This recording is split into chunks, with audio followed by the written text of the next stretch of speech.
10 people stand in line at a bank. The manager stands in the doorway to his office. What a beautiful day. Nothing can ruin this. Suddenly, Everyone on the ground now! 4 masked men enter the bank with machine guns and 2 duffel bags. Well, at least this may get me out of marriage counseling. God, I hate Cheryl. The lone security guard draws his sidearm and aims it at the criminals. Drop your weapons! Are you serious? We've got you outnumbered, moron! The guard fires his weapon. However, as the bullet leaves the barrel, the guard's eyes glow, splitting the bullet into 4. The bullets pause in midair just before hitting their targets, and subsequently fall to the ground. What the? Robber 1 shoots the guard in the chest. The guard yells in pain and falls to the floor, holding his chest, as his weapon is taken by Robber 2. Employee of the month, ladies and gentlemen. Robber 1 turns his attention back to the terrified civilians. I said, everyone on the ground now! The civilians quickly get on the ground. Robbers 3 and 4 hold the hostages at gunpoint. Robber 2 walks to the manager's office while Robber 1 approaches the bank tellers. All right, Mr. Manager, get on out here. And no funny business, or the blood's gonna be on your hands. You 3, get on the ground with the others now! The bank tellers join the other hostages on the floor. The manager leaves his office. Robber 2 forces him to his knees. Robber 1 clasps his hand on the manager's forehead. What are you doing? What's the code to the vault? I'd never tell you. The manager falls unconscious. Let's get this cash and hightail it. The 2 robbers approach the vault. Robber 1 enters the correct code on the first try. The vault unlocks to reveal shelves upon shelves of money. Jackpot! Robber 2 extends his hand, causing the money to levitate into the bags quickly. We should have brought bigger bags. Do you know how much this shit's gonna weigh? This is enough. Robbers 3 and 4 hear sirens. Shit! The cops are already here! Robbers 1 and 2 return from the vault with money-filled duffel bags. Check for heroes. On it! Robber 4 extends his hand to make the bank wall translucent. They see 5 police cars parked in the street. 10 officers have their guns pointed at the bank's front door. Phew! Just the cops. Nobody else. Good. Then let's get the hell out of here. The 4 robbers head to the front doors and huddle around Robber 3. Ready? Robbers 2, 3, and 4 nod. Robber 1 pulls out a walkie-talkie. Paul, get ready. We're coming your way.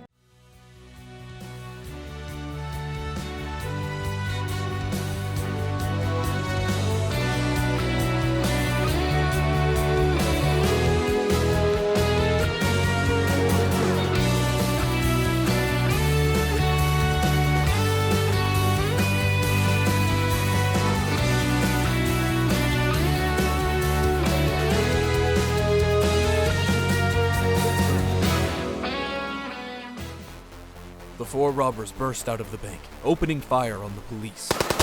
The officers instantly return fire. Not today, coppers! Robber 3 hits his fists together, creating a translucent dome around the 4 robbers as they stop firing their guns. The police's bullets bounce off the dome, not even making a dent. Cease fire! Cease fire! The police stop shooting. Get the smoke grenades ready. Robbers 2 and 4 reach into their pockets and pull out smoke grenades. See you later, piggies. We're out of here. The ground starts shaking beneath them. What the hell? Just drop the damn grenades. Suddenly, Metro Mole bursts out of the ground beneath the robbers, sending them flying through the air. It's Metro Mole. Metro Mole breaking out of the ground causes Robber 3's fist to separate, making his barrier drop. The 4 robbers land flat on their backs. Sorry, villains, but your plan has been thwarted. The police quickly surround the robbers. Hands up, now! The robbers surrender. God damn it! A van with its engine running is stationed in an alleyway down the street from the bank. Paul watches the robbers surrender from around the corner. He grinds his teeth. The skin on Paul's left fist becomes metal. He smashes a hole in the alleyway wall before getting in his van and driving away.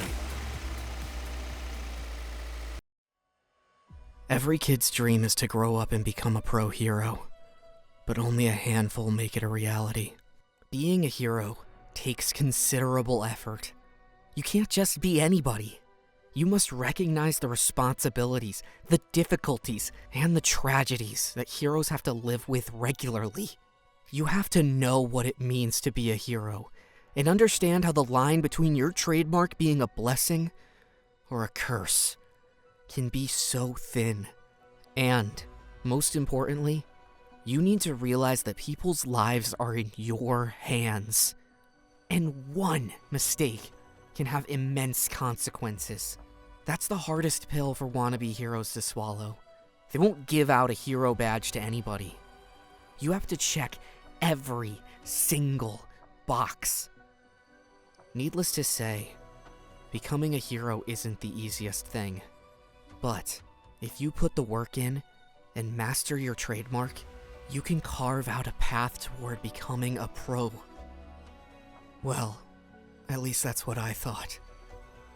I believed that if I kept trying and put every ounce of effort into achieving my dream, nothing would stand in my way. Still, alas, the world is a cruel place of unfairness that can't be avoided. We all wish we could achieve anything we put our minds to with enough effort. But then there's this immovable brick wall that can't be avoided no matter how much we wish it could. Sometimes, effort isn't enough. And if you aren't blessed with natural talent, your dreams simply can't be achieved.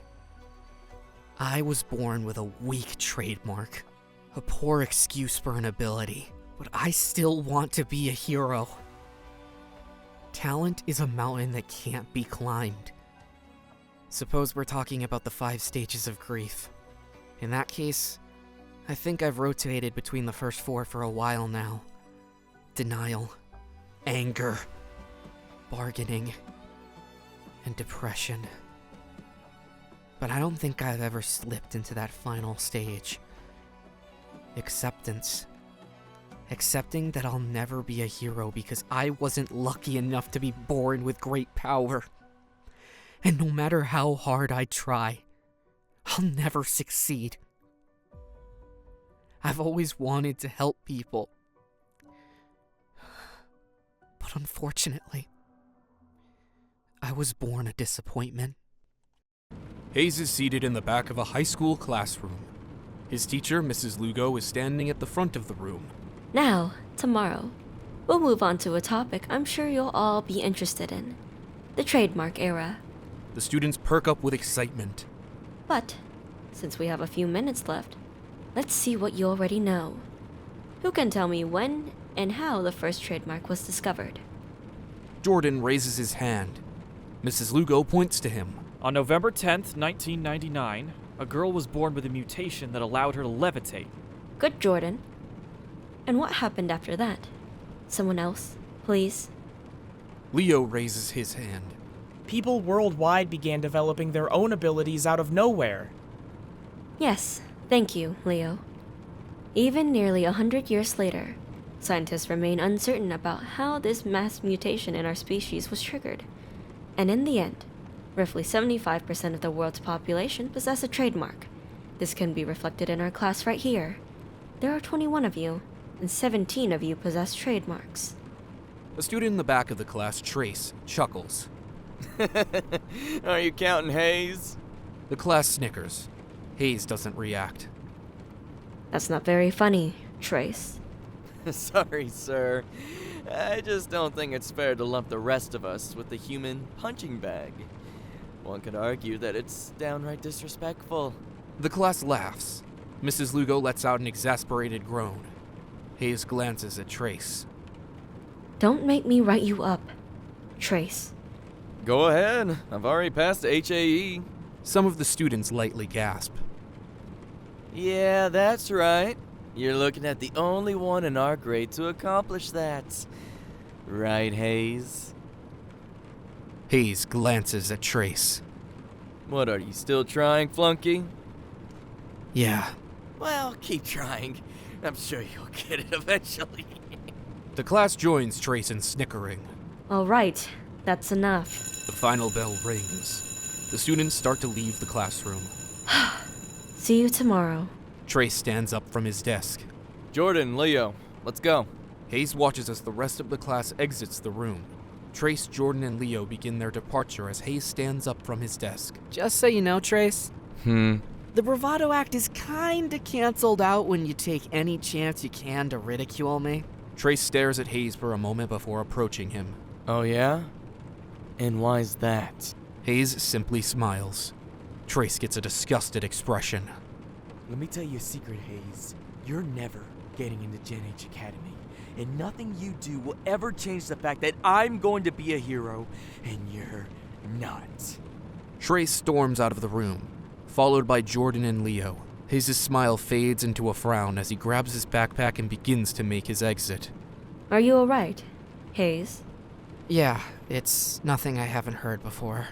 That doesn't mean it isn't painful. It's okay, Mrs. Lugo. I'm fine.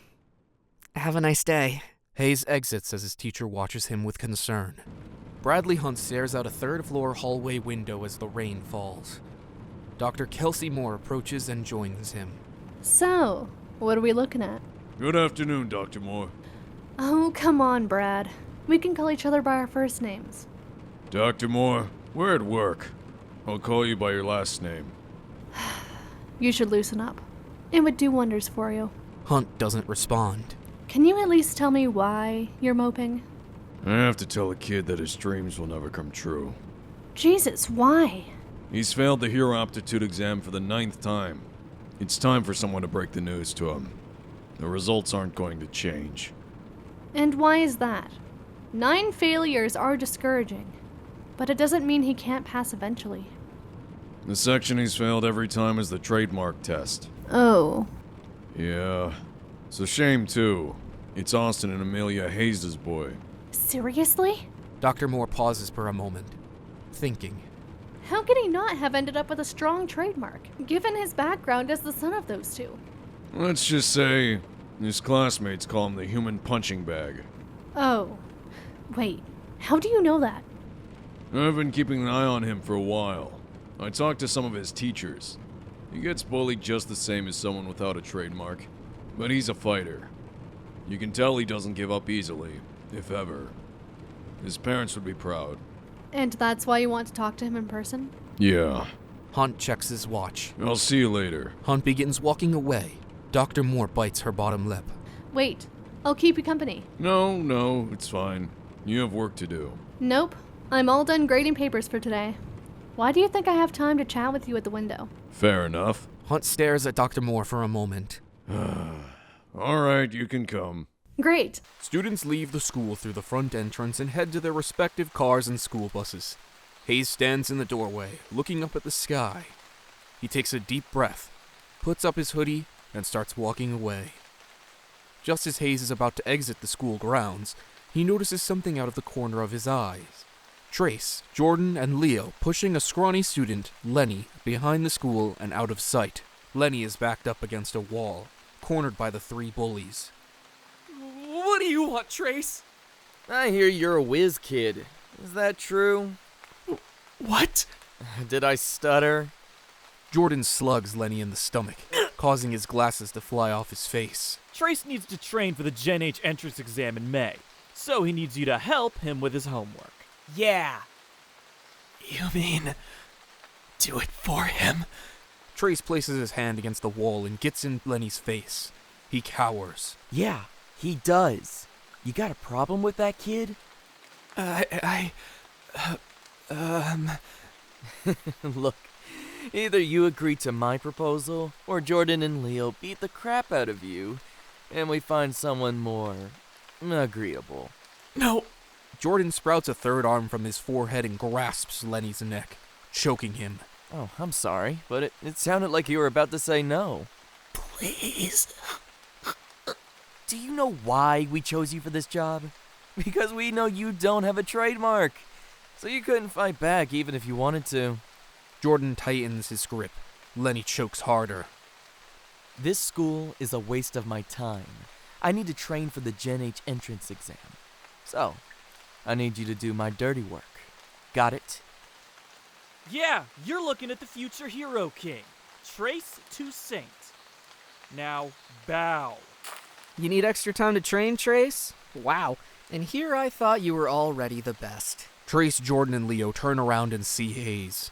I may be the best at this school, but I'm not taking any chances. Got it?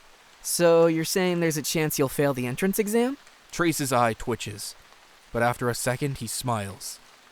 You really want to do this? Who am I kidding? This is the closest you'll ever get to being a hero. Trace takes off his jacket and tosses it to Leo. Trace's arms each have 5 armband tattoos of various colors: red, blue, yellow, indigo, and black. You know, once I get into the academy, I'm actually gonna miss you. After all, where am I gonna find a better training dummy? Trace's yellow tattoos glow and vanish, materializing into a drone that hovers around Trace. It's slightly transparent and made of spiritual energy. I think I'll go easy on you and only use Striker. 3, 2, 1. Striker fires a laser at Hayes. Hayes dodges, barrel rolling forward. What the? Huh? Whoa! Striker fires more lasers at Hayes, but he dodges each attack. Did he memorize Striker's attack timing? No, he could never accomplish something like that. Hayes grabs Lenny's glasses off the ground and uses them to reflect a laser. It zooms past Trace's stunned face and hits Jordan's third hand. Jordan falls to his knees in pain, releasing Lenny. Lenny gasps for air. Get out of here! Lenny runs away without hesitation. Trace clenches his fist and grinds his teeth. Oh, why don't you mind your own damn business? Trace's red armbands glow and vanish, materializing into a red drone. Striker, Scout, combine! The 2 drones stack on top of each other, upgrading Striker's laser cannon. Hayes smiles. Get out of my sight! VY Blast! The combined drone fires a laser at Hayes' shoulder. Hayes is unable to dodge in time, and the skin on his shoulder receives a second-degree burn. Nice shot. Trace glares at Hayes, storming towards him. You shouldn't have tried to play the hero! Trace starts kicking Hayes repeatedly. You're nothing. You'll always be nothing! Trace finishes beating Hayes, leaving him a bloody mess on the ground. Jordan and Leo look concerned.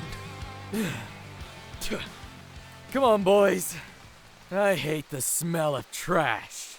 Trace's drones vanish and his tattoos reappear. Right, boss. Yeah, right behind you. Trace, Jordan, and Leo exit. Lenny emerges from hiding and runs over to Hayes. What the hell were you thinking? Why didn't you use your trademark? Are you alright? The kid is taken aback. Shouldn't I be asking you that? Yeah, I suppose you should be. Lenny stares at Hayes for a moment. Well, thanks, I guess. I don't know why you'd want to get beaten up for someone you don't even know. I have my reasons. Well, okay. Do you want me to get you some help? No, I'm good. Lenny stares at Hayes with a perplexed expression and exits. Hayes stares into the sky as the rain continues. After a few moments, he cracks a smile and starts laughing. I'll only use Striker. Ugh. Hayes' wounds slowly begin to heal as his laughter turns into anguish. Inside a black sedan on the nearby street, Hunt and Moore look out at Hayes after having watched the battle unfold. And that is why they call him the human punching bag. Now I understand why he's failed the HAE 9 times. Sure, his trademark lets him take a beating, but... It would be better if it helps him avoid the beating in the first place. Hunt starts to exit the vehicle with an envelope and a packet of papers. Stay here. This should only take a few minutes. Do you mind if I tag along? Hunt raises an eyebrow. I already let you come without getting a reason why. You can tag along if you tell me why you're so interested in this kid. Dr. Moore hesitates. Kelsey? I think he could be a good fit for. No. But Brad, he might be precisely what I've been looking for in a patient for the last 20 years. I know. But you don't want to open Pandora's box again. You're lucky you were able to close it once without losing everything. I know. Do you? Dr. Moore is taken aback. Hunt rubs his face. Just stay in the car, please. Hunt gets out of the car, leaving Dr. Moore alone. She looks at her reflection in the rearview mirror. However, a stack of files in the back seat of Hunt's car catches her attention.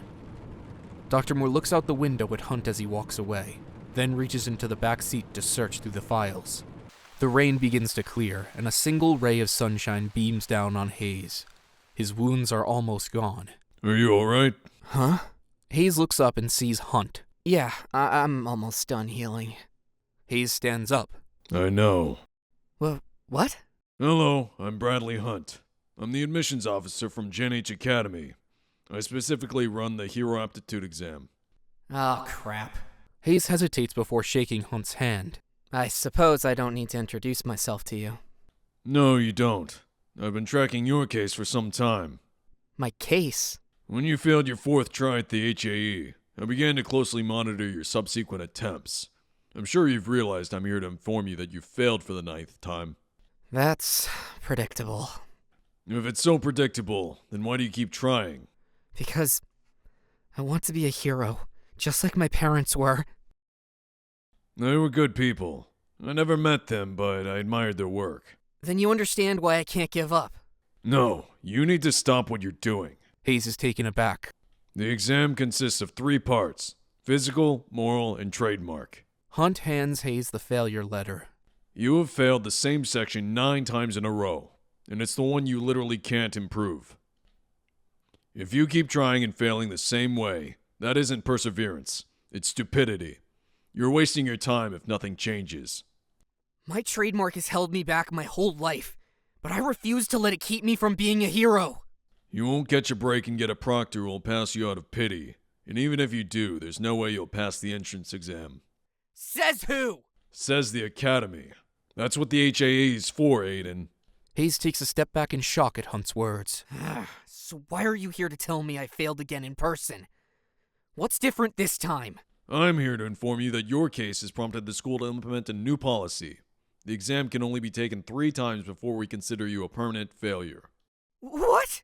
Don't worry, we'll give you one more attempt. Not because we believe you'll pass this time, but out of fairness, to provide you with one last chance. We could have mailed the letter, but I wanted to see you in person. To provide you with this. What is this? It's an application form for the Gen H Academy General Studies program. It's time to throw in the towel and stop chasing fantasies. Hayes' grip on the paper tightens, crinkling it slightly. Get mad all you want. It won't change anything. You have the personality and wherewithal to be a hero, but your trademark will never get you into the hero course. However, with your solid grades, you'd have a serious chance of being accepted as a regular student. Just because it's not as flashy as the hero course doesn't mean it won't set you up for a well-paying job someday. It's time to let reality sink in, give up on being a hero, and make the right choices for your future. If you don't set yourself up for a promising career, make foolish mistakes, and pursue dreams that will never come true, you'll waste your life. Hunt starts to walk away. Think about what your parents would want for you. Hunt exits.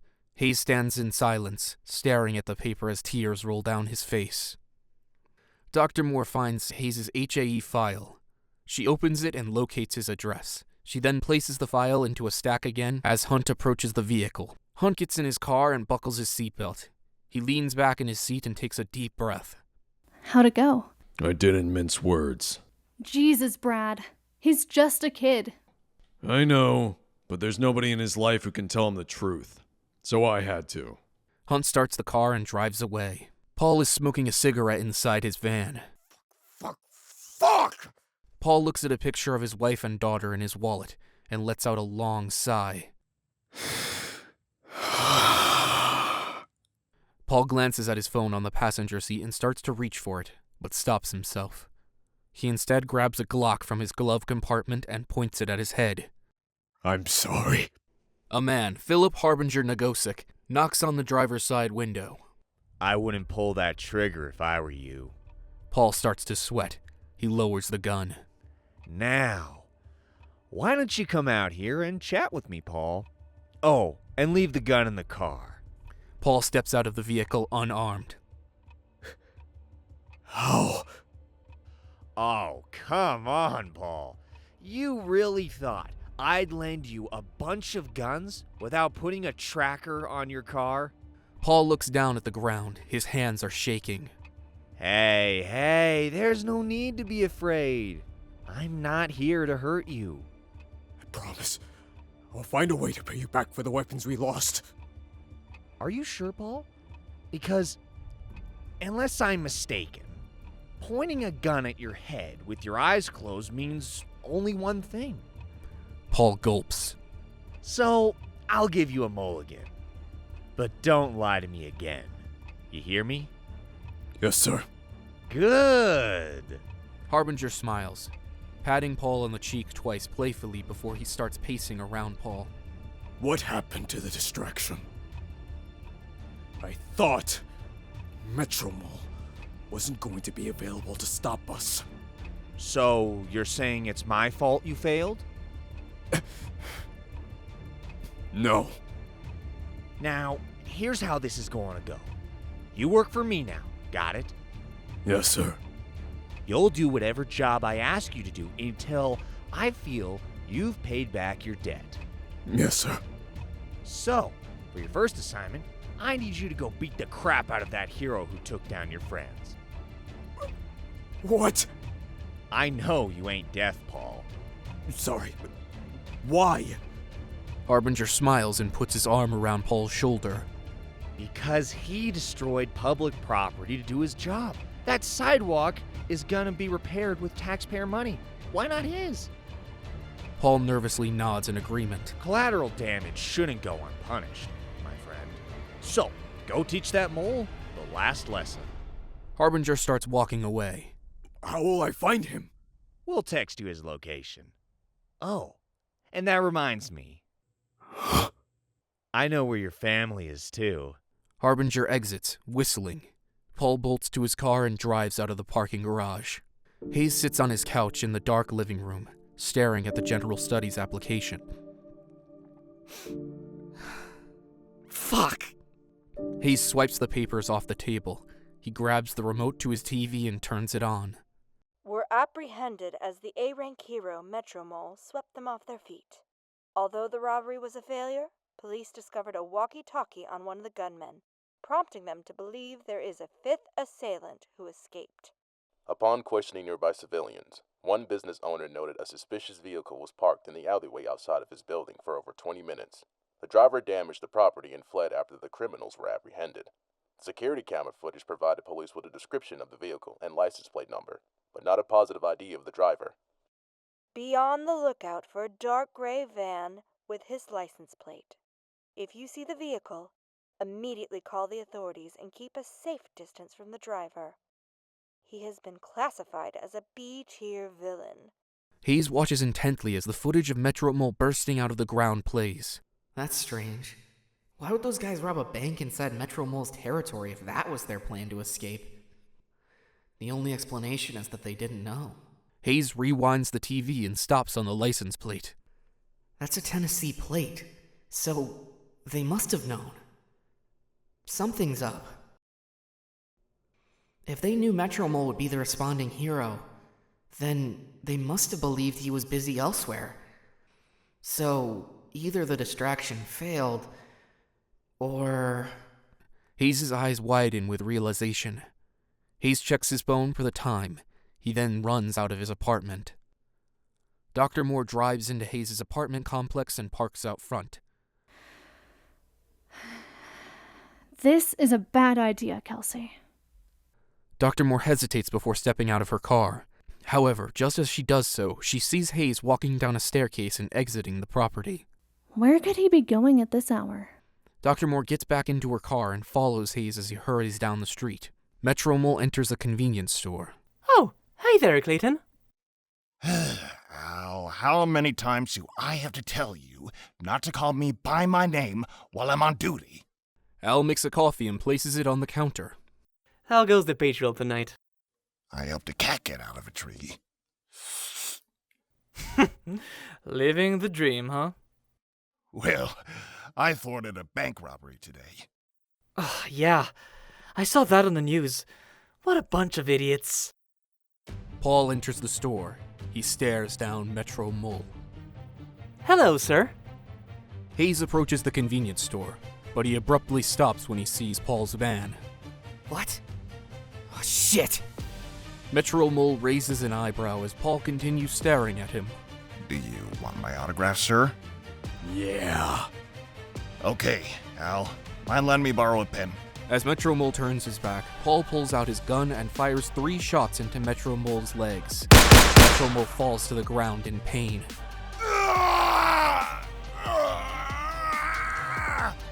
Shit! Al reaches for a shotgun underneath the counter, but Paul takes aim at him. Don't even think about it. Al puts his hands in the air. Put all the money in this bag. Paul grabs a grocery bag and puts it on the counter. Too quickly or he dies. Al starts taking money from the register and putting it in the bag. Why, sir? Paul takes the money bag from Al and looks down at Metro Mole. This was a warning. From the Sentinels. Paul runs to the exit. Paul runs out of the store, but he's immediately tackled by Hayes, causing him to drop his gun. What the fuck? Dr. Moore watches from down the street in her parked car. What's he doing? Hayes tries to punch Paul in the face, but Paul's skin becomes metal, spraining Hayes' wrist. Paul pushes Hayes off of himself and goes to retrieve his weapon. His face reverts to normal. Don't even think about it. Al is standing in the doorway, holding a double-barreled shotgun pointed directly at Paul. What are you gonna do? Kill me? If you try to pick that up, hell yeah! Really? I don't think you've got the guts. Al pulls the trigger as the shots embed into Paul's chest. Well, what do you know? You did have the guts. Paul charges toward Al, but Hayes kicks Paul in the knee, buckling his leg. Ah! Fuck! Hayes stands up and grabs the gun, aiming at Paul. Seriously, kid? Are you that stupid? Hayes fires at Paul's van, popping the front right tire. Right! You fucking pissant! Paul's fists become metal. I'm gonna smash your head into big mist! Hayes throws the gun at Paul, and it clinks off his head. Paul stares at Hayes with silent rage. I'm gonna enjoy this. Paul charges toward Hayes. You shouldn't have tried to play hero, kid! Suddenly, Paul gets electrocuted.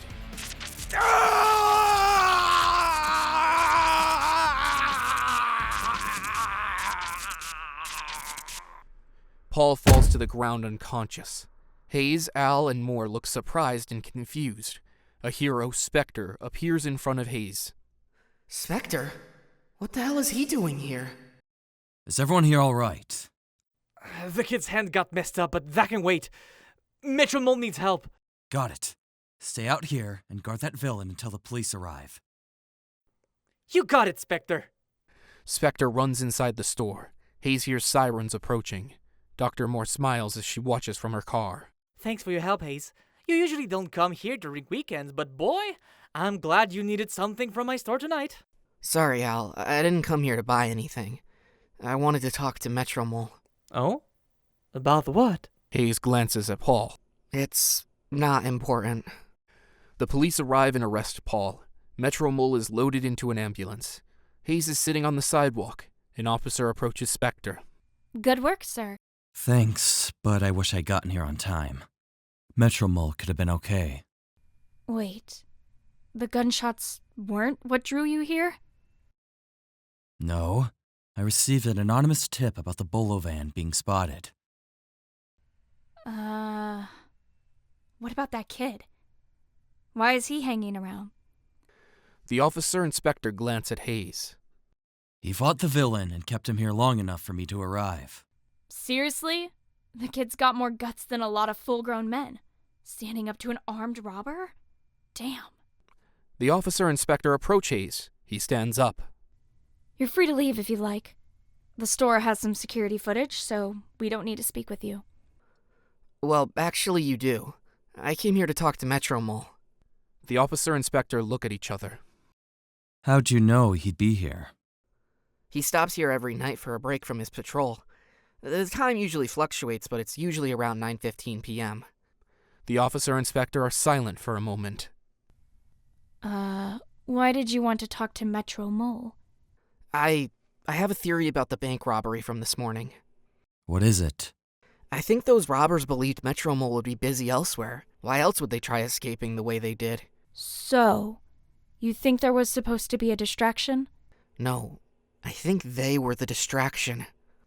The officer and inspector look at each other. And now, based on how fast you got here, Mr. Spectre, I think they did it again here. Well, that would explain your anonymous tip. Indeed. We need to investigate. Thank you for your help. Hayes. Thank you for your help, Hayes. The cashier said you hurt your hand. Do you need medical assistance? No, I can heal myself. Don't worry about it. All right. Have a good night. Spectre and the officer walk away from Hayes. We need a record of all reported crimes within Metro Mole's area this morning, and in my area tonight. You got it. Harbinger and two of his men, Taro and Forrest, are waiting in the front of an abandoned factory. Behind them are two box trucks. Miles is in the passenger seat of one of the trucks, using a laptop. Fucking freezing! Why can't I wait in one of the trucks like Miles? Miles is accessing the security cam footage from Paul's mission. What? Why? I thought you said he got the job done. Because Paul's van is in an impound lot. Huh? So he finished the job and still got caught? How the hell did he manage that?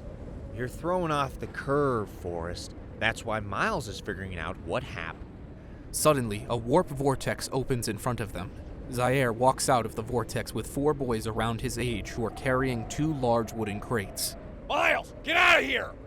Miles frantically puts away his laptop, grabs a stack of paper, and steps out of the vehicle, joining Harbinger, Taro, and Forrest. Do you have them all? Miles? Miles hands Zaire the papers. Each page details a different teenager's abilities and background. We've got the 12 you asked for from Juvie, plus 13 more. A bunch of orphans were living in the junkyard. We scooped them right up.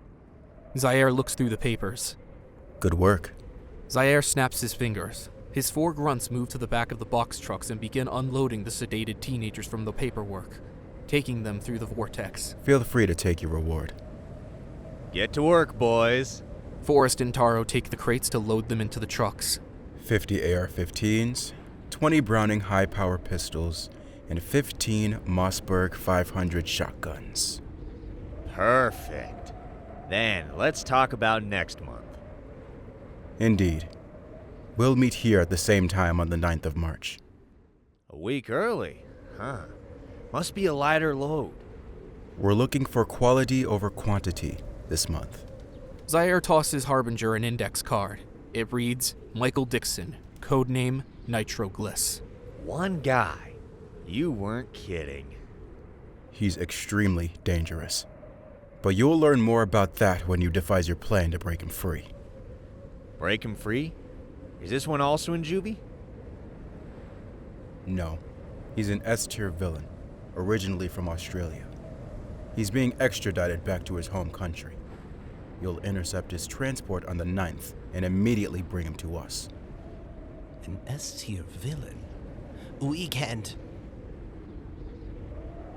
Miles shudders. Zaire's grunts finish bringing the sedated teens through the warp vortex. Good. Then we'll see you in 3 weeks. Zaire steps through the vortex. It then disappears. Mr. Nogasek, we're not equipped to handle an S-tier villain. We don't have to handle him, Miles. He'll be sedated during the transport. We just need to take down his escort and keep an eye on him. But Harbinger pats Miles on the shoulder. It'll be fine. Let's move out, boys. Harbinger gets into one box truck while Forrest and Taro enter the other. Miles sighs and joins Harbinger. The trucks drive off. By the way, did you finish looking through the footage? Yes, sir. Paul was indeed defeated before he could make his escape. By who? Spill it out, Miles.